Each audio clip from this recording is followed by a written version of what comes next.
বিসমিল্লাহির রহমানির রহিম। প্রিয় শিক্ষার্থী, আসসালামু আলাইকুম। রাজশাহী কলেজ হিসাব বিজ্ঞান বিভাগ থেকে তোমাদের স্বাগত জানাচ্ছি। আমি মোহাম্মদ ইমতাজ আলী। প্রিয় শিক্ষার্থী, আজকে আমাদের আলোচ্য বিষয় হিসাব বিজ্ঞান প্রথম পত্র প্রথম অধ্যায়। আজকে আমাদের নবম ক্লাস এবং এই নবম ক্লাসের মাধ্যমে আমরা একটা পুরো চ্যাপ্টারের একটা সিনোপসিস দেখার চেষ্টা করব। গত কয়েকটি ক্লাসে আমরা ধারাবাহিকভাবে প্রথম অধ্যায়ের যতগুলো কি পয়েন্টস আছে অর্থাৎ আলোচ্য বিষয়গুলো আছে, যেগুলো জানলে আমরা পরবর্তী যে কোনো পর্যায়ের বা যে কোনো চ্যাপ্টারের অঙ্ক করতে আমাদের সুবিধা হবে বা খুব সহজে আমরা তৈরি করতে পারবো, সে বিষয়গুলো নিয়ে আমরা কথা বলেছি।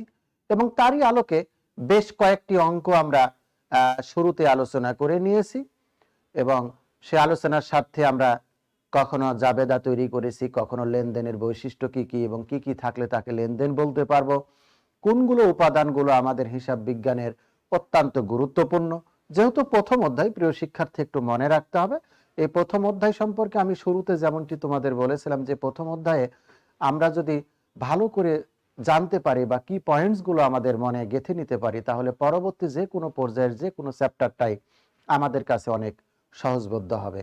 তো প্রিয় শিক্ষার্থী, কথা না বাড়িয়ে আজকে আমরা আমাদের নির্ধারিত টপিকস নিয়ে আজকে কথা বলি। আজকে আমরা যেমনটি বলেছিলাম যে আজকে আমাদের নবম ক্লাস এবং এই নবম ক্লাসে আমরা যেটি দেখতে চাই বরাবরের মতো সৃজনশীল প্রশ্নের সমাধান। আমরা বলেছিলাম হিসাব বিজ্ঞান প্রথম পত্রের টোটাল 10টি চ্যাপ্টার, 10টি চ্যাপ্টারের মধ্যে পঞ্চম অধ্যায়টা হলো আর্থিক নীতিমালা, অর্থাৎ হলো হিসাব বিজ্ঞানের নীতিমালা সংক্রান্ত। বাকি 9টি চ্যাপ্টার আমাদের অঙ্ক সংক্রান্ত।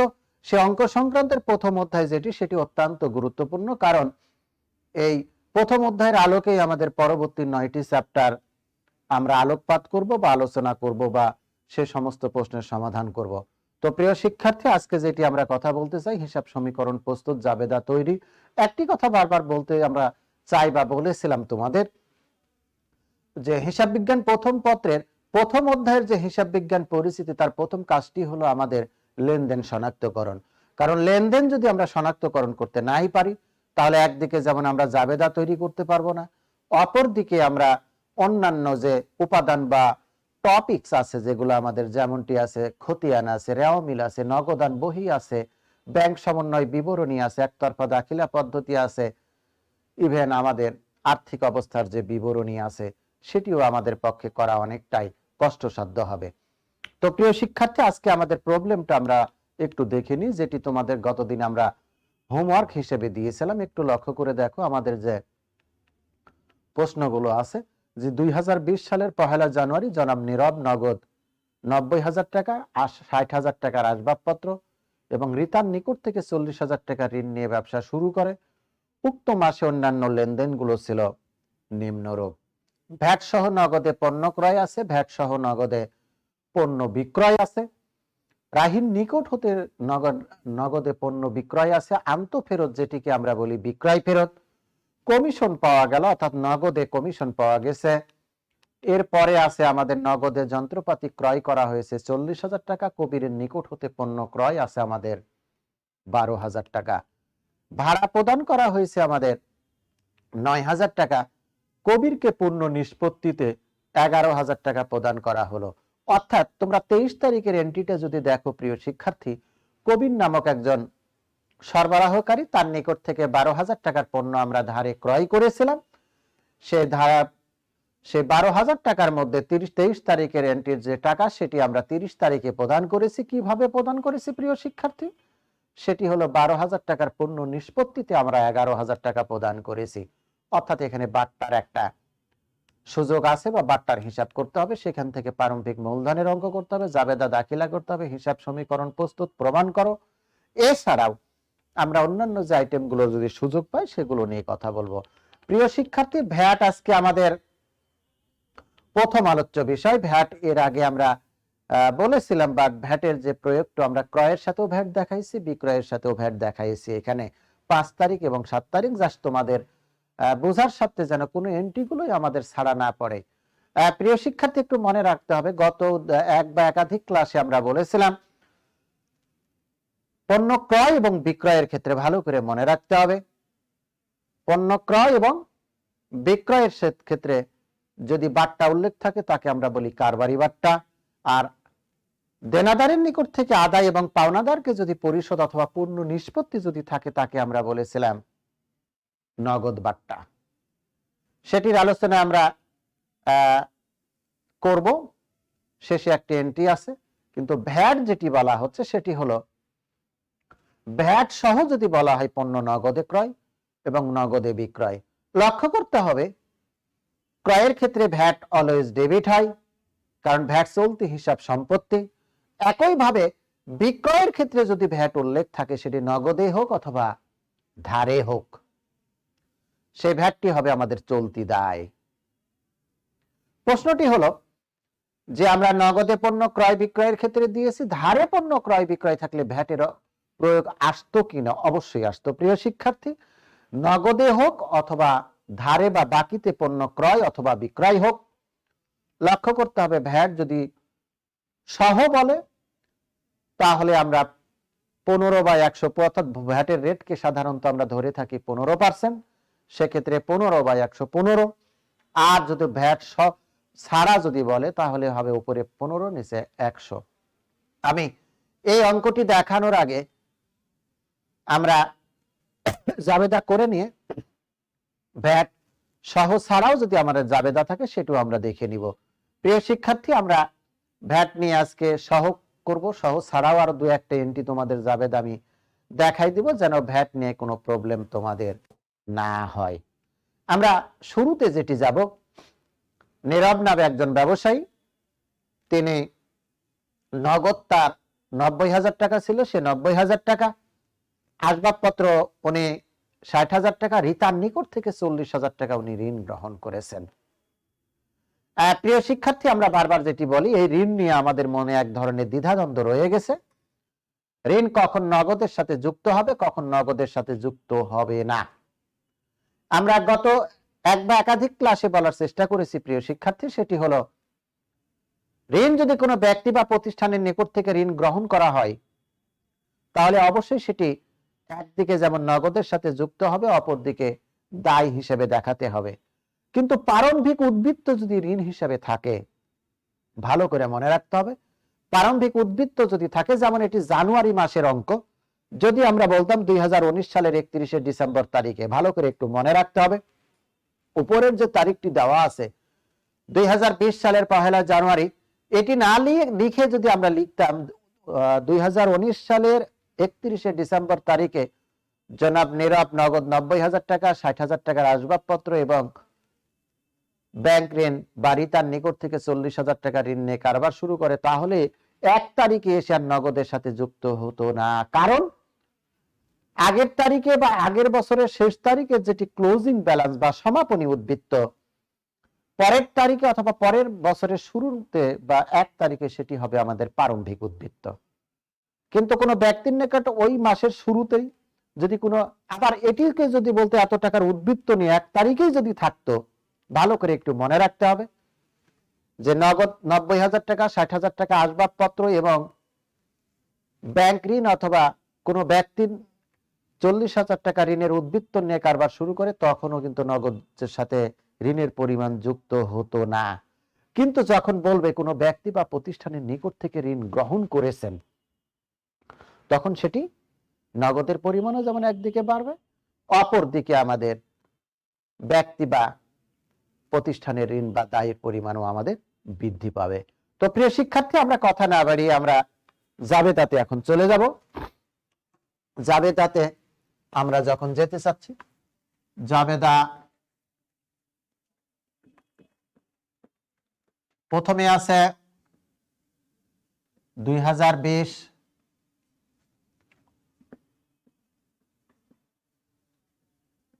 জানুয়ারি 1, আমাদের এন্ট্রি দেওয়া আছে নগদান হিসাব ডেবিট 90,000 এবং 40,000, 1,30,000। আসবাবপত্র হিসাব ডেবিট 60,000। ঋণ হিসাব বা ঋতা ঋণ হিসাব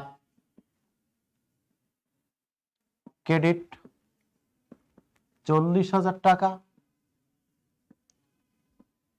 মূলধন হিসাব ক্রেডিট আমরা 1,30,000 যোগ 60,000 1,90,000, 1,90,000 থেকে যদি 40 বাদ দিই আমরা পেয়ে যাব 1,50,000 টাকা। আমরা দুই দিকে যদি যোগ করি 1,90,000, এই পারে হবে আমার 1,90,000 টাকা, অর্থাৎ প্রারম্ভিক যে জাবেদাটা প্রিয় শিক্ষার্থী সেটি আমাদের হয়ে গেছে। আমরা এরপরে যাব জানুয়ারি 5। আমরা যদি দেখি লেখা আছে আমাদের ভ্যাট সহ নগদে পণ্য ক্রয়। আমরা বারবার যেটা বলার চেষ্টা করেছি তোমাদের সেটি হলো ক্রয়ের ক্ষেত্রে ভ্যাট আমরা আগে জাবেদাটা লিখে নিই, তারপরে টাকার পরিমাণ বসাবো। ক্রয় হিসাব ডেবিট, আমাদের ভ্যাট চলতি হিসাব ডেবিট, নগদান হিসাব ক্রেডিট 57,500 টাকা। প্রিয় শিক্ষার্থী, আমরা নগদান হিসাবটা পেয়ে গেছি। এখন আমার এই 57,500 টাকার মধ্যে কতটুকু ভ্যাট এবং কতটুকু ক্রয় সেটি আমরা বের করব।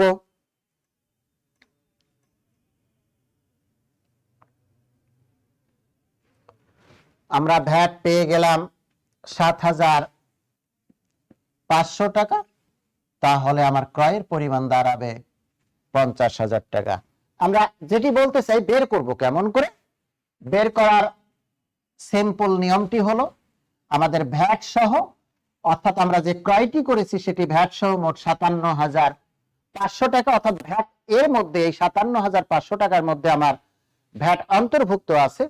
আর ভ্যাটের রেট যদি দেওয়া না থাকে, ভালো করে মনে রাখতে হবে, ভ্যাটের যদি সুনির্দিষ্ট রেট না দেওয়া থাকে তাহলে সেটিকে আমরা 15% ধরি, অর্থাৎ হবে ভ্যাট আমরা যখন বের করব তখন ভ্যাট হবে 15/115।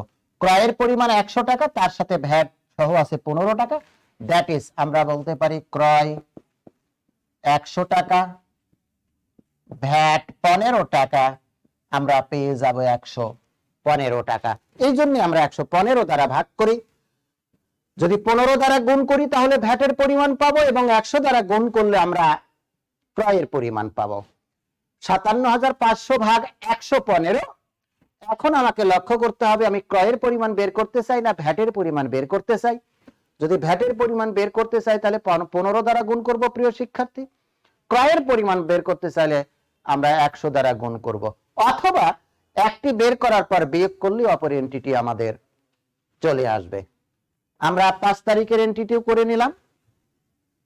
আমরা এরপরে 10 তারিখের যে এন্টিটি আছে, 10 তারিখের যে এন্টিটি আছে আমাদের ভ্যাট সহ নগদে পণ্য বিক্রয়।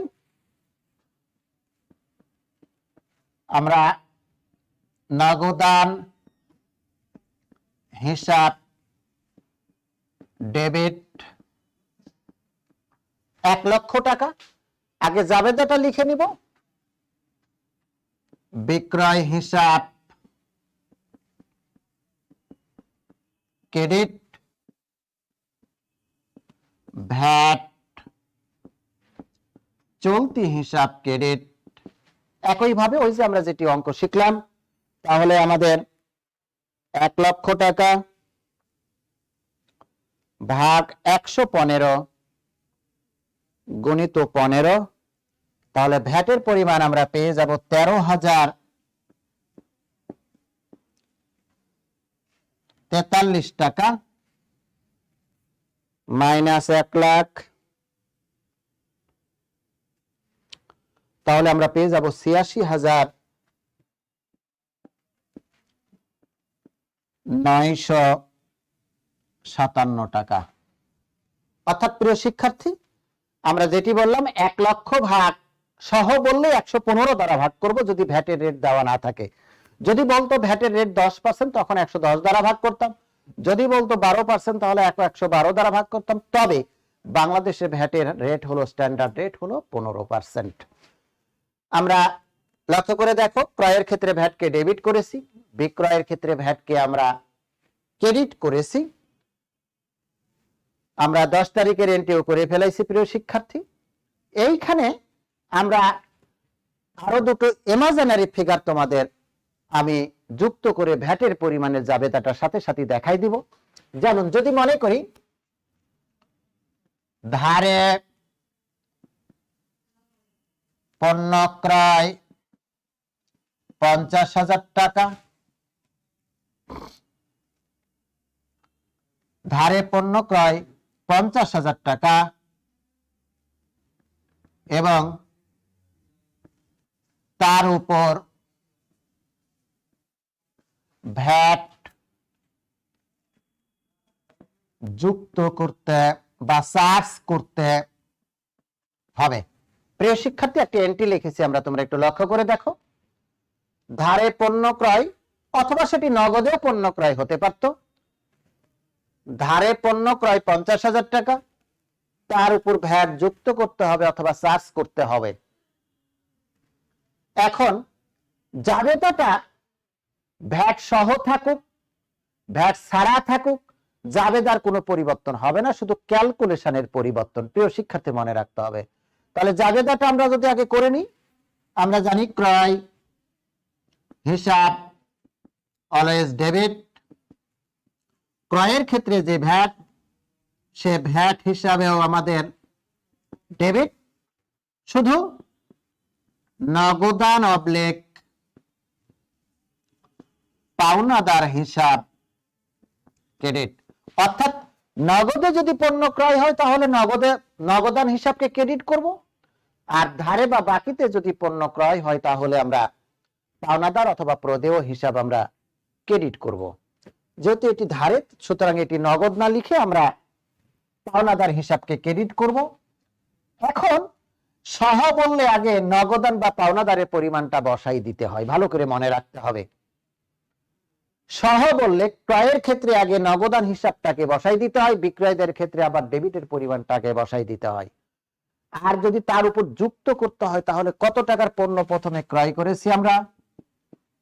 50,000 টাকা। তার উপর কত পার্সেন্ট? 15%। 5 15 75, 7,500 টাকা। আমরা পেয়ে গেলাম 57,500 টাকা। অর্থাৎ এটি হলো আমাদের যুক্ত করতে হবে, অর্থাৎ আমাদের ক্রয় এবং ভ্যাটের পরিমাণ আলাদা করে দেওয়া আছে, তখন যুক্ত করে সেটি নগদ অথবা পাওনাদার হবে। ঠিক একইভাবে ধারে পণ্য ক্রয়ের পরিবর্তে যদি এখানে লেখা থাকতো বিক্রয়, মনে করো টাকা 1,50,000, ধারে পণ্য বিক্রয় 1,20,000 টাকা, তখন আমরা কি জাবেদা করতাম? তখন আমরা বিক্রয়ের যে জাবেদাটা অঙ্কে লিখে রেখেছি 10 নাম্বার এন্ট্রিতে, ওই জাবেদাই করতাম, শুধু টাকার পরিবর্তনটা আমরা দেখাতাম। অর্থাৎ হলো দেনাদার বা প্রাপ্য হিসাব ডেবিট, বিক্রয় হিসাব ক্রেডিট, ভ্যাট চলতি হিসাব ক্রেডিট। এখন আমাদের বিক্রয়ের পরিমাণ কত দেওয়া আছে? 1,20,000 টাকা।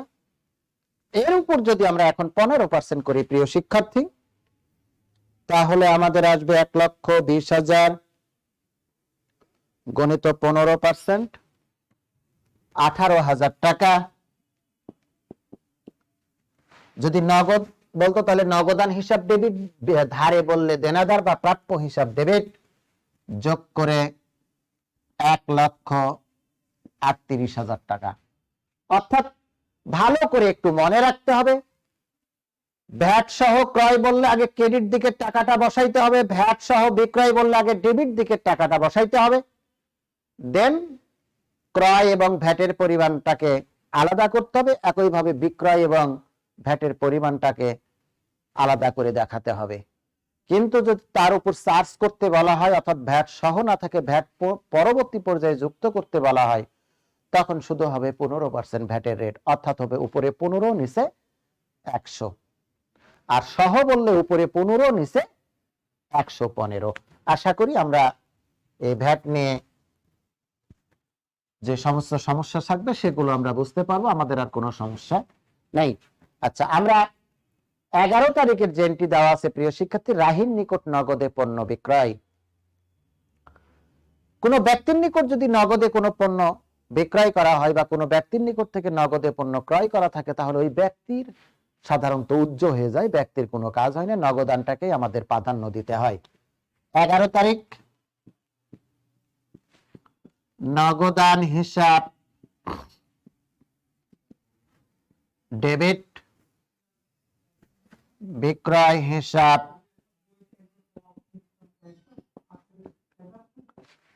ক্রেডিট। আমার টাকার পরিমাণ হলো 50,000 টাকা। 15 তারিখ আছে আমাদের আন্তঃফেরত। আন্তঃফেরত মানে আমি আগেই বলেছি সেটি হলো বিক্রয় ফেরত। আমাদের বিক্রয় যদি ক্রেডিট হয়, একটু লক্ষ্য করতে হবে, তাহলে বিক্রয় ফেরত হবে ডেবিট। একইভাবে ক্রয় যদি আমাদের ডেবিট হয়, তাহলে ক্রয় ফেরত হবে আমাদের ক্রেডিট। তাহলে বিক্রয় ফেরতকে আমরা করলাম ডেবিট,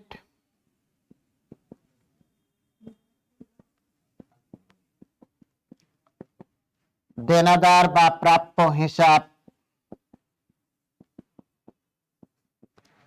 ক্রেডিটের পরিমাণ আমাদের টাকা দেওয়া আছে প্রিয় শিক্ষার্থী 8,000।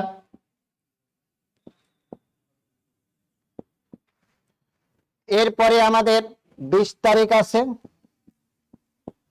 কমিশন পাওয়া গেল, নগদে পাওয়া গেছে, নগদ কারবারে এসেছে, নগদান হিসাব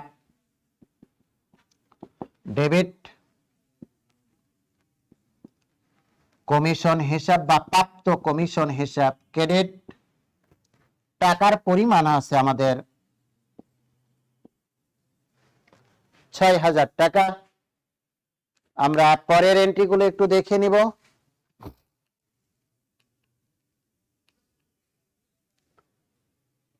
আমরা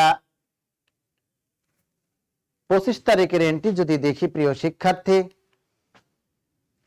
আমাদের দেওয়া আছে নগদে যন্ত্রপাতি ক্রয়, যন্ত্রপাতি কারবারে আগমন করবে, বিনিময়ে নগদ টাকা কারবার থেকে চলে যাবে, নগদান হিসাব ক্রেডিট। টাকার পরিমাণ হলো 40,000 টাকা।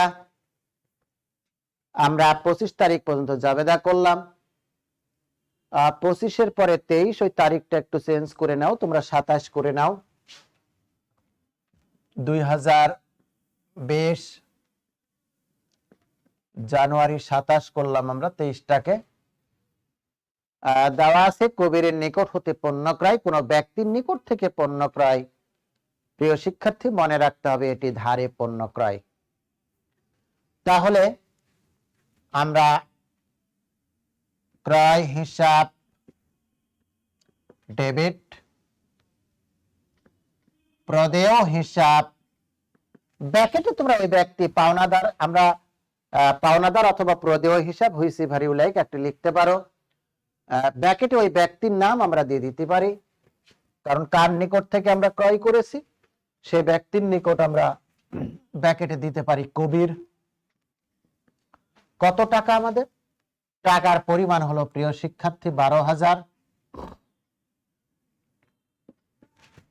এরপরে আছে আমাদের 28 তারিখ ভাড়া প্রদান, ভাড়া খরচ বা ভাড়া হিসাব ডেবিট, নগদান হিসাব ক্রেডিট। টাকার পরিমাণ দেওয়া আছে প্রিয় শিক্ষার্থী আমার 9,000 টাকা। 30 তারিখে আমি একটু লিখে নিই, তারপরে তোমাদের সাথে আলোচনা করব। 30 তারিখে যেটিকে বলা হচ্ছে কবিরকে পণ্য নিষ্পত্তিতে 11,000 টাকা প্রদান করেছে। লক্ষ্য করো 27 তারিখে যেটি আমরা করেছি, কবিরের নিকট থেকে আমরা ধারে পণ্য ক্রয় করেছি 12,000 টাকা। 30 তারিখে তার টাকাটা আমরা পরিশোধ করেছি, তবে পণ্য নিষ্পত্তি সাপেক্ষে 12,000 টাকার জায়গায় আমরা প্রদান করেছি 11,000 টাকা। প্রদেয় হিসাব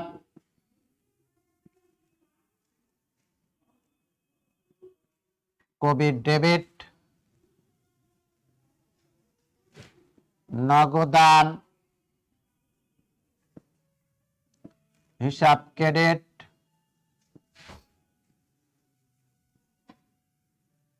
প্রাপ্ত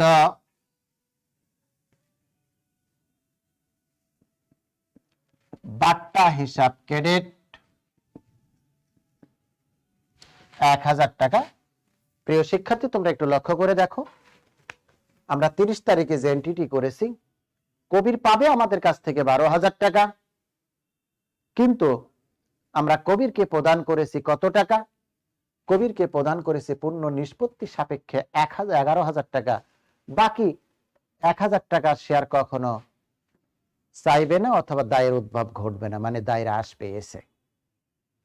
এখন যেহেতু 1,000 টাকা আমাদেরকে কম প্রদান করতে হয়েছে, এটি কারবারের জন্য আয়, সেটিকে আমরা বলবো প্রাপ্ত বাট্টা হিসাব ক্রেডিট।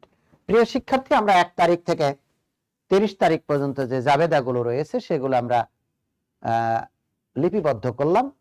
ব্যাখ্যার ক্ষেত্রে একটু বলে দিই, এইখানে তোমরা 1 তারিখে যেটি লিখবে, মালিক কর্তৃক কারবারের মূলধন বিনিয়োগ করা হলো। 5 তারিখে যেটি হবে, ভ্যাট সহ পণ্য ক্রয় নগদে লিপিবদ্ধ করা হলো। 10 তারিখে ভ্যাট সহ নগদে পণ্য বিক্রয় লিপিবদ্ধ করা হলো। নগদে পণ্য বিক্রয় লিপিবদ্ধ করা হলো। বিক্রয় ফেরত লিপিবদ্ধ করা হলো। নগদে কমিশন প্রাপ্ত কমিশন লিপিবদ্ধ করা হলো। নগদে যন্ত্রপাতি ক্রয় লিপিবদ্ধ করা হলো। আমাদের ধারে পণ্য ক্রয় লিপিবদ্ধ করা হলো। ভাড়া খরচ নগদে পরিশোধ বা নগদে ভাড়া খরচ পরিশোধ লিপিবদ্ধ করা হলো, এবং প্রাপ্ত বাট্টা সহ কবিরকে প্রদান নগদে প্রদান লিপিবদ্ধ করা হলো। প্রশ্নটি হলো আমাদের জাবেদা কমপ্লিট। সৃজনশীলে প্রশ্ন আসতে পারে, স্যার সৃজনশীলে কি আমাদের এইভাবে এতগুলো জাবেদা আসবে? নো, কখনো এতগুলো এন্ট্রির জাবেদা আসবে না। মনে রাখতে হবে, সৃজনশীলের ক্ষেত্রে বারবার যেটি বলার চেষ্টা করি আমরা, সেটি হলো আমাদের 2 মার্ক, 4 মার্ক এবং 4 মার্ক, অর্থাৎ 2 মার্কের হলো ক, খ এবং গয়ে হবে আমাদের 4 মার্ক। সেক্ষেত্রে একটু লক্ষ্য করতে হবে, যদি আমার জাবেদা চাই 4 মার্কের জন্য 4টি অথবা সর্বোচ্চ আমার 6টি জাবেদা চাইতে পারে, কখনো 8টি জাবেদা আমার চাইবে না। যার জন্য আমরা শিখে রাখবো, যদি কোনো প্রবলেম হয় সেগুলো নিয়ে আমরা পরে কথা বলবো। এখন এই অঙ্কে যেমন কয়ে বলা হয়েছে যে প্রারম্ভিক মূলধনের পরিমাণ নির্ণয় করো, আমরা জাবেদা করে ফেলেছি। প্রিয় শিক্ষার্থী, প্রশ্নটা হলো যে স্যার আমাকে জাবেদা করতে বলা না হলে কি জাবেদা করব? নো, আমাকে জাবেদা করতে বলা হলে তবেই আমরা জাবেদা তৈরি করব। কয়ে যেমনটি বলা আছে প্রিয় শিক্ষার্থী, কয়ের উত্তর আমরা দেওয়া শুরু করব। প্রারম্ভিক মূলধনের পরিমাণ নির্ণয়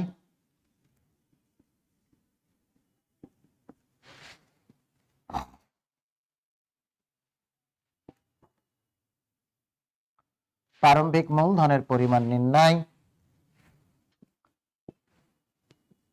নগদান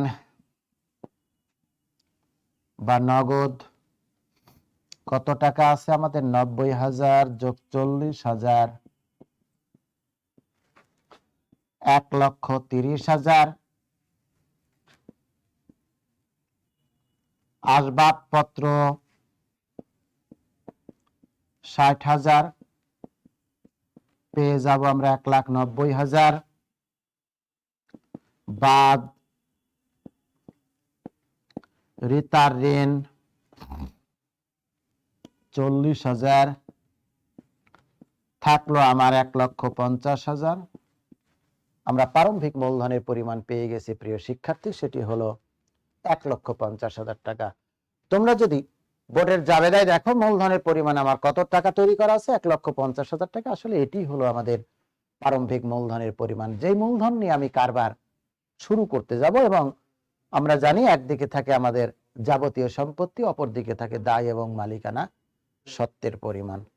প্রিয় শিক্ষার্থী, এখানে যদি আমাদেরকে ভ্যাট চলতি হিসাব তৈরি করতে বলা হতো তাহলে কি কি আইটেম আসতো? আমি যেহেতু আজকের ক্লাস মোটামুটি শেষ করতে চাচ্ছি, যে 9টি ক্লাস আমরা নিয়ে নিয়েছি, হয়তো এই চ্যাপ্টার নিয়ে আমরা আর আলোচনা করব না, যার জন্য এর খুঁটিনাটি বিষয়গুলো নিয়ে আমরা চেষ্টা করবো আজ কথা বলার। আমরা প্রারম্ভিক মূলধনের পরিমাণ নির্ণয় করলাম। এখন যদি বলা হয় ভ্যাট চলতি হিসাব নির্ণয় করো, ভ্যাট চলতি হিসাব নির্ণয়,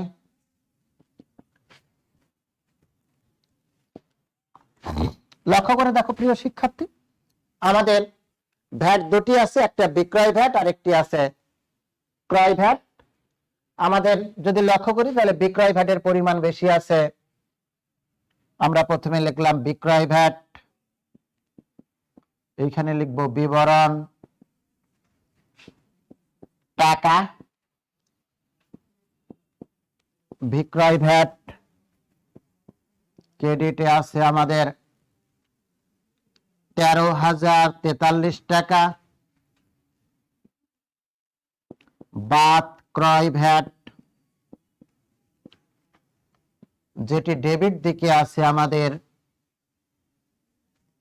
7,500 টাকা।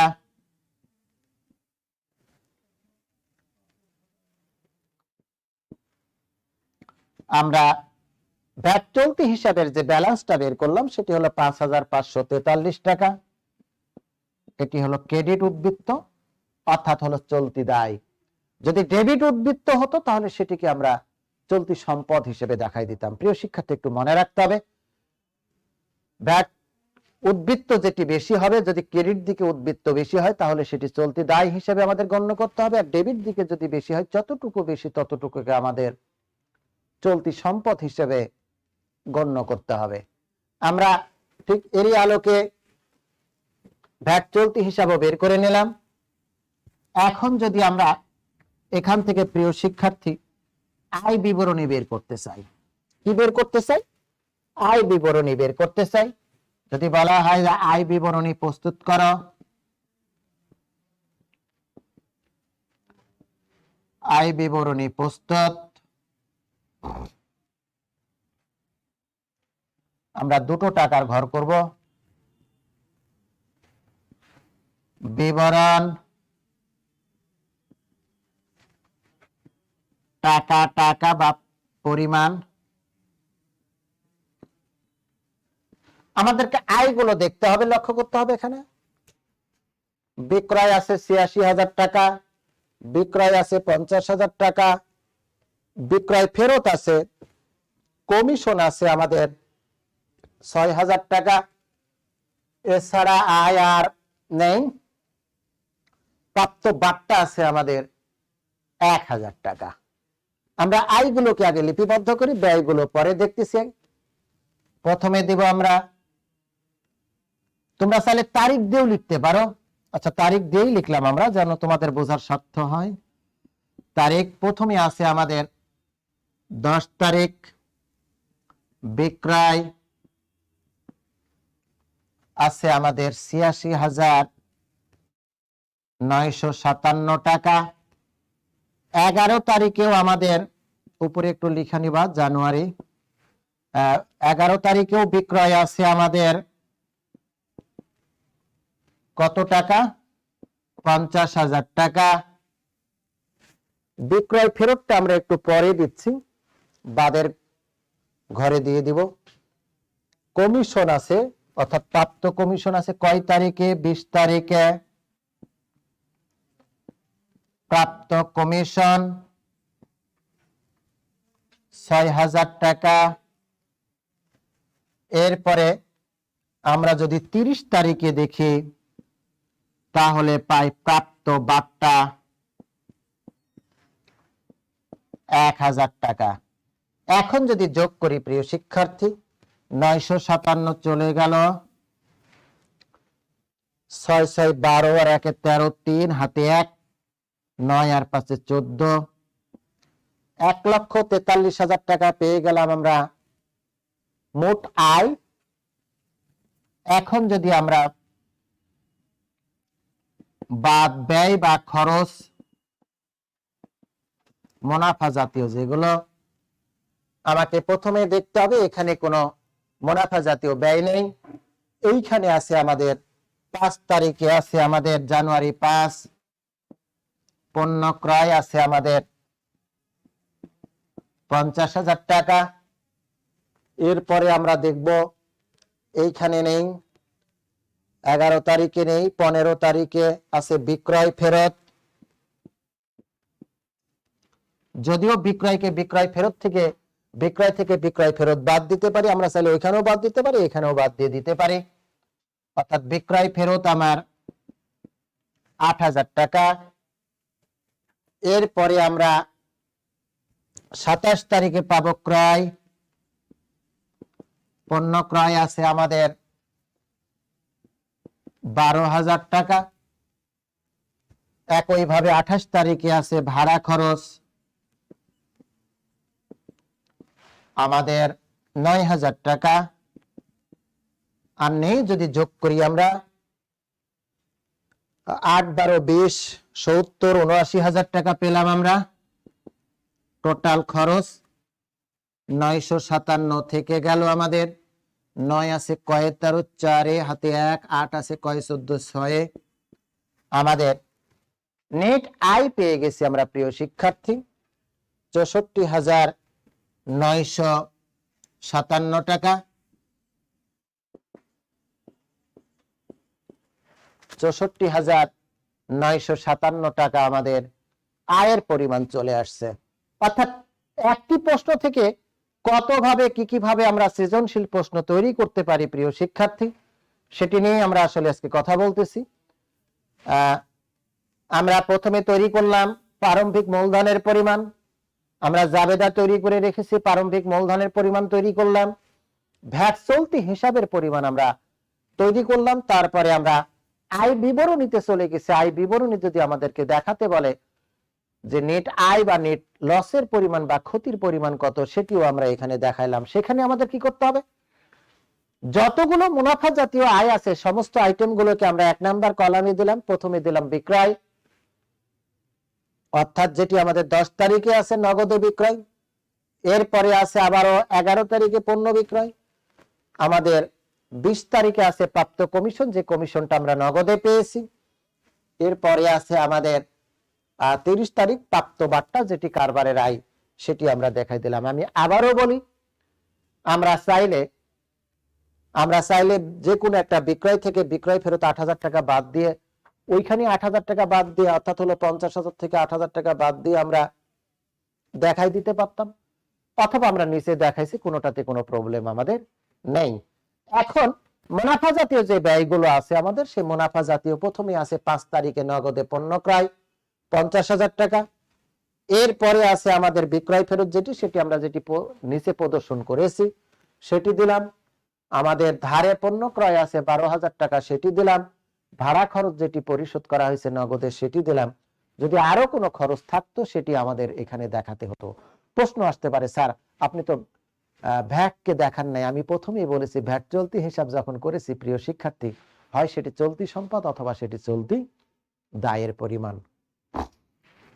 তাহলে আমাদের আয় বিবরণী আমরা বের করে শেষ করলাম। এখন আমরা চলতি সম্পদ, চলতি দায়, আমরা প্রত্যেকটা দেখে একটু আলোচনা করি, পারি কিনা, কতটুকু পারি। আজকে তোমাদের সাথে এগুলো নিয়ে সৃজনশীলের পুরো বিষয়টা নিয়েই আমরা আলোচনা করার চেষ্টা করতেছি। এখন আমরা চলতি সম্পত্তি নির্ণয় করার চেষ্টা করব প্রিয় শিক্ষার্থী। অর্থাৎ চলতি সম্পত্তির পরিমাণ নির্ণয়।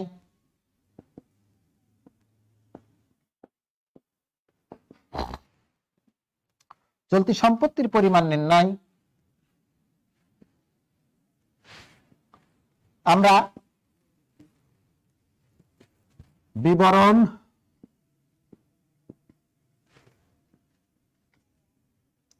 তোমরা চাইলে তারিখ দিয়েও লিপিবদ্ধ করতে পারো, কোনো প্রবলেম নাই।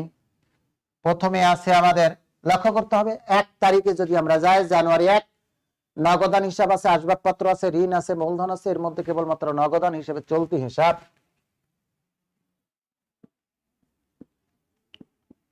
নগদ আছে আমাদের 1,30,000। আমরা কি জানি প্রিয় শিক্ষার্থী, ভ্যাট চলতি হিসাব আমাদের সেটি কি হলো? আমাদের জানতে হবে যে ভ্যাট চলতি হিসাবটা আমরা চলতি দায় হিসেবে উদ্বৃত্ত বের করে নিয়ে আসছি, যার জন্য এখানে আমাদের যদি একই অঙ্কে ভালো করে একটু মনে রাখতে হবে, ভ্যাট চলতি হিসাব চলতি দায় দুটোই থাকে, তাহলে নোট আকারে দেখাই দেবো এটি ভ্যাট। যদি ডেবিট ব্যালেন্স হয় ভ্যাট চলতি হিসাব সম্পত্তি, ক্রেডিট ব্যালেন্স হয় ভ্যাট চলতি হিসাব দায়। আর যদি ক্রেডিট ব্যালেন্স না থাকতো তাহলে এটিকে আমরা চলতি সম্পত্তি হিসাবে গণ্য করতাম। নগদের এখানে আবার বিয়োগ আছে। নগদ চলতি হিসাব বলতে বুঝবো আমরা কারবারে নগদের আদান এবং প্রদান। জানুয়ারি কত আছে? 5 নগদ প্রদান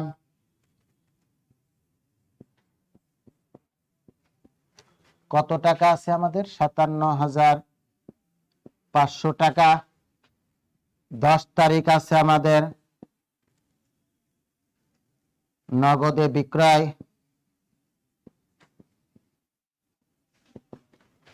বিক্রয় আছে আমাদের 1 লক্ষ টাকা। 11 তারিখেও তাই আছে, নগদে বিক্রয় 50,000 টাকা। আমাদের বিক্রয় ফেরত আছে 15 তারিখ,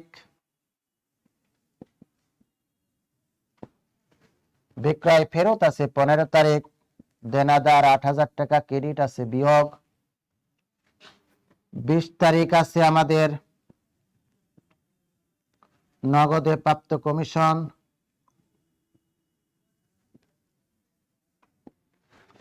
6,000 টাকা প্লাস নগদের যন্ত্রপাতি ক্রয়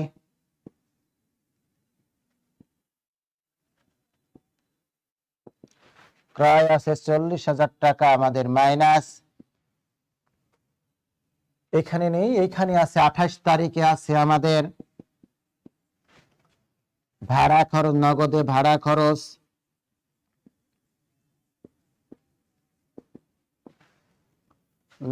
ভাড়া খরচ আছে আমাদের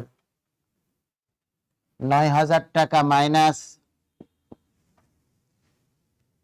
সবার শেষে 30 তারিখে আছে প্রিয় শিক্ষার্থী কবিরকে প্রদান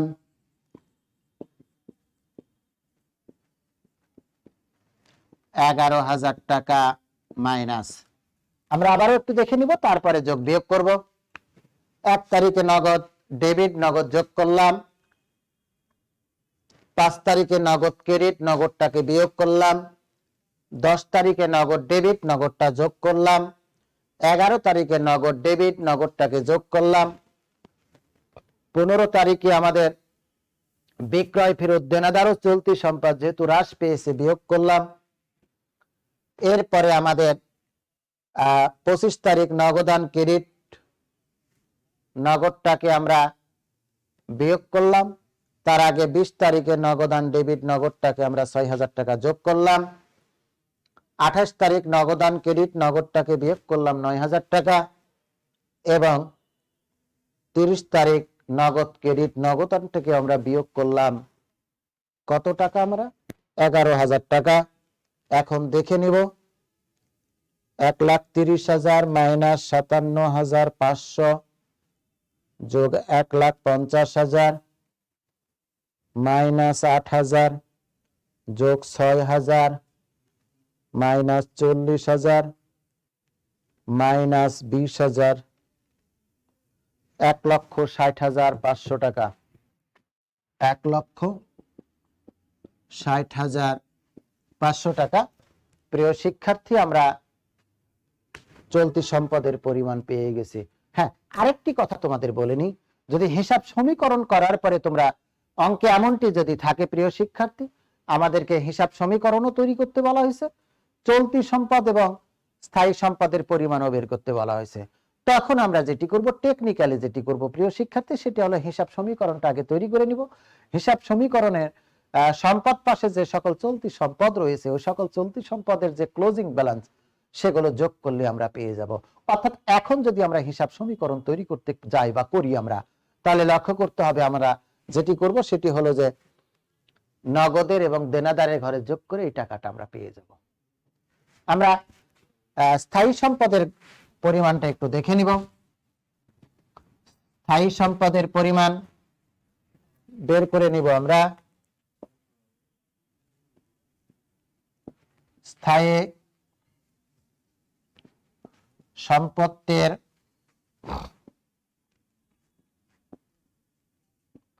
পরিমাণ নির্ণয়।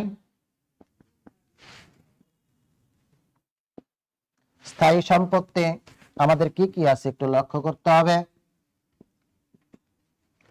বিবরণ, টাকা, তারিখও দিতে পারি আমরা। জানুয়ারি 1। আসবাবপত্র আছে আমাদের 60,000 টাকা।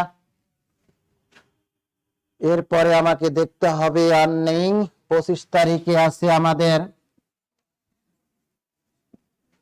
যন্ত্রপাতি,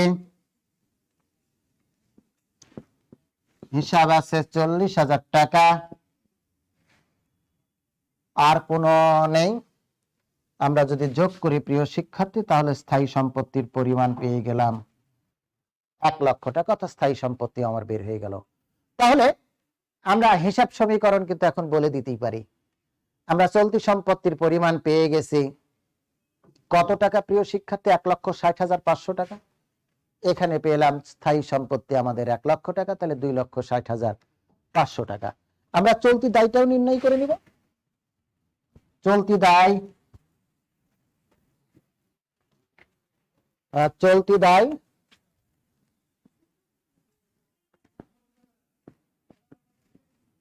চলতি দায় যদি আমরা বের করে নিই,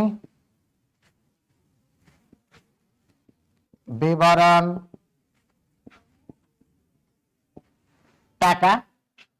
চলতি দায় যদি যাই আমরা, ঋণকে আমরা দীর্ঘমেয়াদী দিতে পারি, সমস্যা নেই। চলতি দায়, ভ্যাট, চলতি হিসাব, ভ্যাট চলতি হিসাব আছে আমাদের ওই 13,043 থেকে 7,500 টাকা বাদ দিয়ে আমরা যেটা শুরুতে করেছিলাম প্রিয় শিক্ষার্থী, তোমাদের মনে আছে, সেটি হলো 13,043 মাইনাস 7,500, 5,543 টাকা ছিল আমাদের। আর কোনো কিছু আমাদের আর কোনো কিছু নেই। কবিরের একটা আছে, লক্ষ্য করে দেখতে হবে, কিন্তু কবিরেরটা অমিট হয়ে গেছে। তারপরেও আমাদেরকে দেখতে হবে 27 তারিখ কবির হিসাব ক্রেডিট 12,000। এইখানে আবার 30 তারিখ কবির হিসাব ডেবিট 12,000, অর্থাৎ আমাদের চলতি দায় থাকবে 5,543 টাকা। প্রিয় শিক্ষার্থী, আমাদের চলতি দায় আমরা পেয়ে গেছি। অর্থাৎ কত টাকা পেয়েছি? 5,543 টাকা।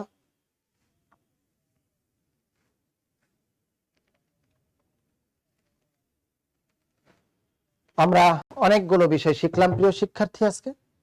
অর্থাৎ আমরা কিভাবে চলতি সম্পত্তি বের করি, কিভাবে চলতি দায় বের করতে হয়, কিভাবে স্থায়ী সম্পত্তি বের করতে হয়, কিভাবে আমাদের মূলধন বের করতে হয়।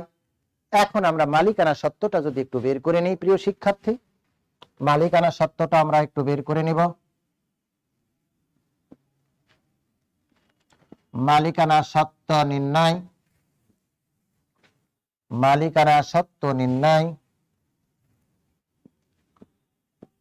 বিবরণ, টাকা, মূলধন আমরা পেয়েছি 1,50,000 টাকা যোগ নেট আয়। প্রিয় শিক্ষার্থী, নেট আয় আমরা অর্থাৎ আয় বিবরণী যেটি বের করেছিলাম তোমাদের মনে আছে। অর্থাৎ আয়গুলো থেকে ব্যয়গুলোকে আমরা কি করেছিলাম প্রিয় শিক্ষার্থী? বিয়োগ করেছিলাম, আয় পেয়েছিলাম আমরা প্রথমে বিক্রয় পেয়েছিলাম ৮৬,৯৫৭, তারপরে আবার বিক্রয় পেয়েছিলাম ৫০,০০০, এরপরে আবার বিক্রয় পেয়েছিলাম আমরা কমিশন পেয়েছিলাম ৬,০০০,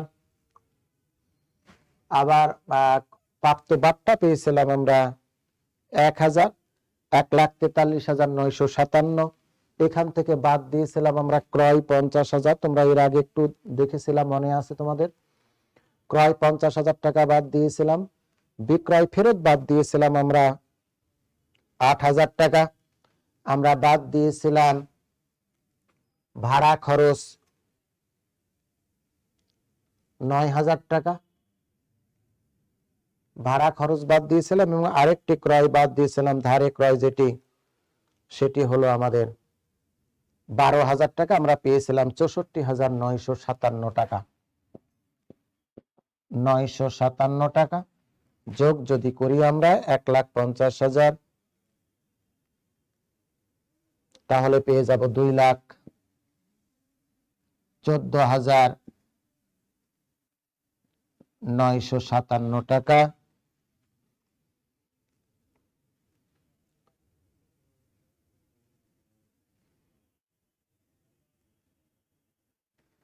আচ্ছা, আমরা পেলাম। দীর্ঘমেয়াদী দায় যদি আমরা করি প্রিয় শিক্ষার্থী, দীর্ঘমেয়াদী দায় অর্থাৎ ঋণ পেয়েছি আমরা ৪০,০০০ টাকা। চলতি দায় আমরা পেয়েছি অঙ্কে ৫,৫৪৩ টাকা। তাহলে আমরা যেটি পাবো ২,৬০,০০০। আমরা হিসাব সমীকরণও তৈরি করে ফেললাম প্রিয় শিক্ষার্থী। অর্থাৎ তোমরা লক্ষ্য করে দেখো, আমরা চলতি সম্পত্তি পেয়েছিলাম ১,৬০,৫০০ টাকা, আর স্থায়ী সম্পত্তি পেয়েছিলাম আমরা ১,০০,০০০ টাকা, অর্থাৎ ২,৬০,০০০ টাকা, ২,৬০,৫০০ টাকা। অপরদিকে দায় ও মালিকানা সত্ত্বের পরিমাণও পেলাম ২,৬০,০০০ টাকা। অর্থাৎ হিসাব সমীকরণও আমাদের হয়ে গেছে। হিসাব সমীকরণের উত্তর হবে ২,৬০,০০০ টাকা। সেক্ষেত্রে চলতি সম্পদ হবে আমাদের ১,৬০,৫০০ টাকা, দীর্ঘমেয়াদী বা স্থায়ী সম্পত্তি হবে আমাদের ১,০০,০০০ টাকা, টোটাল ২,৬০,৫০০ টাকা। মালিকানা সত্ত্বের পরিমাণ বের হবে আমার ২,১৪,৯৫৭ টাকা। দীর্ঘমেয়াদী দায় যেটি ঋণের পরিমাণ আছে ৪০,০০০ টাকা। চলতি দায়ের পরিমাণ আমরা ভ্যাট চলতি হিসাব যেটি ক্রেডিট করেছি ৫,৫৪৩ টাকা, যোগ করলে ২,৬০,৫০০ টাকা। অর্থাৎ প্রিয় শিক্ষার্থী, আজকে আমরা অনেক কিছু শিখলাম। প্রথমে জাবেদা তৈরি করলাম, জাবেদা থেকে ভ্যাট চলতি হিসাব তৈরি করতে শিখলাম, আয় বিবরণী প্রস্তুত করতে শিখলাম, আমরা ভ্যাটের কাজ শিখলাম, চলতি সম্পদ চলতি দায়ের পরিমাণ নির্ণয় করতে শিখলাম, স্থায়ী সম্পত্তির পরিমাণ শিখলাম, দীর্ঘমেয়াদী দায়ের পরিমাণ শিখলাম, মালিকানা সত্ত্বের পরিমাণ শিখলাম, এবং দুটো দিয়ে হিসাব সমীকরণ না করে হিসাব সমীকরণ আমরা প্রয়োগ করে দেখালাম। আশা করি তোমরা ভালো থাকবে, সুস্থ থাকবে। দুই একটি প্রশ্ন আছে কিনা আমরা একটু দেখে নেব প্রিয় শিক্ষার্থী। দেখে আজকে ক্লাসটা আমরা এখানে ইতি টানবো। আমরা শুরুতে যাই, কোনো প্রশ্ন আছে কিনা। সালাম দিছো, ওয়ালাইকুম সালাম। প্রশ্ন চাচ্ছি, স্পেসিফিক প্রশ্ন। আশা করি প্রশ্ন থাকার কথা নয়। স্পেসিফিক প্রশ্ন শুধু রোল নাম্বার নিচে নামো, দেখি কি আছে। আর কই প্রশ্নে যাও, নেই আমাদের। ওকে, প্রশ্ন নেই, আবার নেটেরও প্রবলেম। আচ্ছা, ঠিক আছে প্রিয় শিক্ষার্থী, তোমরা ভালো থাকো, সুস্থ থাকো, পড়াশোনার মধ্যে থাকো, এবং প্রথম অধ্যায়ের ক্লাস আমরা আনুষ্ঠানিকভাবে আজকে এখানে শেষ করলাম। যদি কোনো প্রশ্ন এর পরে থেকে থাকে তোমরা গ্রুপে বা ব্যক্তিগতভাবে তোমরা পোস্ট করলে আমরা উত্তর দিয়ে দেবো। Thank you very much. আসসালামু আলাইকুম ওয়া রাহমাতুল্লাহ।